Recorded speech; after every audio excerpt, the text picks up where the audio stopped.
It starts with Anupama Chopra, the guts of Anupama Chopra. और मैं यहां इसको सिंगल आउट इसलिए कर रहा हूं बिकॉज इसने रिव्यू डाला धुरंधर का, खराब रिव्यू डाला, गोर और पता नहीं क्या क्या कहा इसने। उसके बाद she took down that review. Now she has the guts, मैं आपको साथ साथ दिखाना भी चाहूंगा कि इसने अभी अभी एक स्टेटमेंट दी है अपने ही, फिल्म क्रिटिक्स गिल्ड अपना ही है उसका, she is the chairperson and the vice chairperson is her colleague, and she says that we strongly condemn this behavior and stand in solidarity with our colleagues। मतलब तुमसे सुना नहीं गया, तुम्हारे को हक है रिव्यू करने का, क्रिटिसिज्म करने का, बट तुमसे नहीं सुना गया। अब इनकी हिपोक्रेसी देखो, आप पता होना चाहिए Anupama Chopra is the wife of Vidhu Vinod Chopra. अब ये कौन है विदु विनोद चोपड़ा भाई? विदु विनोद चोपड़ा वो व्यक्ति है जिसने मिशन कश्मीर नाम की फिल्म बनाई, आपको याद होगा मिशन कश्मीर। उसमें एक और नमूना है ऋतिक रोशन, अभी उस पर भी आएंगे हम लोग। मिशन कश्मीर में क्या दिखाया था आपको याद है? और ये मैं बात करना चाहता हूं, सिनेमा कहां से कहां चला है हमारा। मिशन कश्मीर में दिखाया था कि भाई एक हालात का मारा ऋतिक रोशन, वो बदला ले रहा है, उसका भी एक पॉइंट ऑफ व्यू है, उसकी भी साइड ऑफ द स्टोरी है। बिल्कुल वैसे ही जैसे बुरहान वानी हेडमास्टर का बेटा हालात का मारा हुआ, यासीन मलिक, याद है ना आपको यासीन मलिक जिसने 4 एयरफोर्स ऑफिशियल्स को मारा था, उसको मनमोहन सिंह वेलकम करते थे। ये बिल्कुल पैरेलल है, बॉलीवुड है एक नैरेटिव और एक हमारा देश का जो पूरा नैरेटिव हुआ। ये पूरा जो सॉप स्टोरी बनाता था वो है विदु विनोद चोपड़ा, उसकी वाइफ है अनुपमा चोपड़ा। इसने पठान को कितने स्टार दिए थे आपको पता है? तो पठान के बारे में इन्होंने क्या कहा, मैं शब्दशः परम आदरणीय अनुपमा चोपड़ा जी की भाषा, शाहरुख खान के बारे में, the emperor is back, the emperor gets his groove back, he place Pathaan super hero you might be able to have a conversation with, and he has reinvented himself as the savior of the world with the charms and smarts, chivalry with compassion। and Deepika Padukone by the way एक ISI agent दिखी उसके अंदर, ISI agent who wears a bikini and does बेशरम रंग and the रंग happens to be saffron। खैर that's besides the point। पर आप सोचो जरा कैसे ये लोग ISI को दिखाते थे।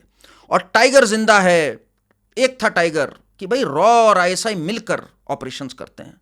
अगर रॉ है पीछे आगे है तो ISI वाले भी पीछे नहीं है, देश को बचाने में ISI वाले भी आएंगे। क्रॉसओवर लव स्टोरी हो रही है, रॉ का ISI से लव स्टोरी हो रही है। मतलब पागलपना ये। इसको ये लोग, अनुपमा चोपड़ा ने कितने स्टार्स दिए? 5 स्टार्स, 4 स्टार्स। और शेरशाह पिक्चर, शेरशाह से इसको क्या प्रॉब्लम हो सकती है आप सोचो। कैप्टन विक्रम बत्रा की शेरशाह को ये 1.5 स्टार्स देती है, मतलब जो कि एक कमाल की फिल्म हर तरह से। एंड शी सेज कि इसमें कुछ हुआ ही नहीं, ये तो एक डॉक्यूमेंट्री जैसी लग रही थी, this came more across as a documentary. And Kashmir Files पे she refuse to review the film. उसने कश्मीर फाइल्स पे अपने एक सबऑर्डिनेट से, और ये बहुत जरूरी बात है, फिल्म कंपेनियन है किसी की क्रिटिक्स की कंपनी है जिसमें ये वेब पोर्टल्स पे डालती है, अपने ही एक कंपेनियन से क्या रिव्यू पुट करवाया कश्मीर फाइल्स का, ये जरा मैं पढ़ना चाहूंगा आपको। And now I'm reading Rahul Desai's review. We can see that the film reimagines the Exodus as a full-scale genocide, where every Hindu is a tragic Jew, every Muslim is a murderous Nazi। The guts to say कि ये Exodus था reimagined as genocide। मतलब कि तुमने 5 लाख कश्मीरी पंडितों के जख्म पे नमक भी डाला, जो रालिफ गालिफ सालिफ की चैंट्स हुई थी, जो बीके गंजू को एक राइस के उसके अंदर ड्रम के अंदर जो छुपा था उसको गोली मारी गई थी, जो उसी के मुस्लिम फ्रेंड ने बताया था, जो गिरिजा टिक्कू को शी वाज सॉड अलाइव, एक कसाई की तरह से वेल्ड कर दिया गया था 2 हिस्सों के अंदर। आपने उसके सबके सैक्रिफाइसेस पे पानी डालकर कह दिया ये एक रीइमेजिन्ड है पूरी चीज। आगे सुनते जाइए आप। Even if I were to buy into the film's dodgy worldview, the filmmaking is exploitative, geared towards riding the current wave of Hindu nationalism। बहुत बढ़िया। आगे का मैं पढ़ रहा हूं। The movie ends by reducing the Kashmiri Hindu to cultural corpses that he is, whether the Muslims who were villainized should be more offended or the Hindus who were reduced to cultural। He would really like to call the Kashmiri terrorists rebels।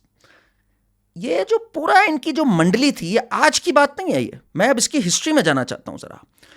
इनका मानना है Hindu victim नहीं है, ठीक।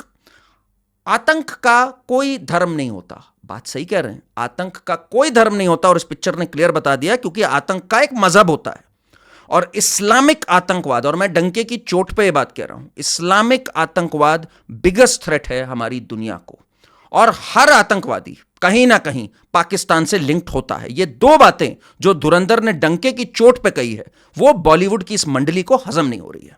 अनुपमा चोपड़ा जैसे लोग, कबीर खान आपको याद होगा, जिसने फैंटम और बजरंगी भाईजान और ये सब पिक्चर बनाई। सुनिए जरा कबीर खान ने क्या बोला था जब उससे कहा गया था, सैफ अली खान भी उसके बगल में बैठा हुआ था, आपको जान के बड़ी हैरत होगी इसके ऊपर,